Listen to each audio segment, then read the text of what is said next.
இப்படி மயில் தோகை விரிச்சு ஆடிட்டு இருந்துச்சு கைஸ். இன்னைக்கு ஈவினிங் கேட்ல இருந்து கொஞ்சம் தூரத்தில் இங்கே பாருங்க எப்படி சிலிர்க்குதுன்னு. நமக்கே கூஸ் பம்ஸ் ஆயிடுச்சு நேரில் பார்க்கறதுக்கு. நல்லா கலர்ஃபுல்லாக தெரிஞ்சுது. எப்படி மினுமினுன்னு தெரியுது பாருங்க ரக்கை. கரெக்டாக சன்செட் ஆகிட்டு இந்த டைம் ஈவினிங். அதுவும் அந்த சூரியனோட கோல்டன் கலருக்கும் இந்த ரக்கைக்கும் அப்படியே மினுமினுப்பாக தெரிஞ்சுது. யாம் பெற்ற இன்பம் பெருக இவ்வையகம் அப்படிங்கிற மாதிரி நான் பார்த்தது சூப்பராக இருந்துச்சு. நீங்களும் பாருங்க தான் கேப்சர் பண்ணி ப்ரெசென்ட் பண்ணேன். கொஞ்ச நேரத்துலேயே அம்மா எள்ளு ரெண்டு எனக்கு செஞ்சு கொடுத்தாங்க. நெய் வாசத்தோட செம்ம டேஸ்டியாக இருந்துச்சு. அதை சாப்பிட்டுட்டு திரும்பினா எங்கள் அம்மா பாருங்க கொஞ்ச நேரத்துலேயே ஒரு 10 நிமிஷம் கூட இருக்காது, ஏதோ இந்த மாதிரி மாதுளம்பழ ஜூஸ் இதை குடின்னு கொடுத்துட்டாங்க.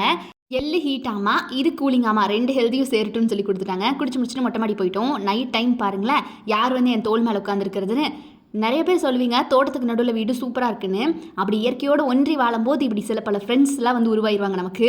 இப்படி அடிக்கடி வந்து எட்டி பார்ப்பாங்க. அவங்க கூட அப்படியே ஒன்றி வாழ்ந்துக்கணும். அப்புறம் கீழே என்னடா ஸ்மெல் சூப்பராக இருக்குன்னு போய் பார்த்தா, அட எனக்கு ரொம்ப பிடிச்ச ஃபேவரட்டான சிக்கன் சில்லி தான் எங்கள் அப்பா போட்டுட்டு இருந்தாரு.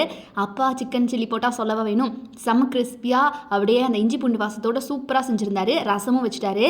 அந்த மாதிரி சில்லி போட்டு ரசம் வச்சு வெங்காயம் அரிஞ்சு என்னையும் அம்மாவும் டின்னருக்கு சாப்பிட்லான்னு கூப்பிட்டாரா. போய் உட்காந்து ஒரு பிடி அப்படிங்கிற மாதிரி சாப்பிட்டாச்சு கைஸ்.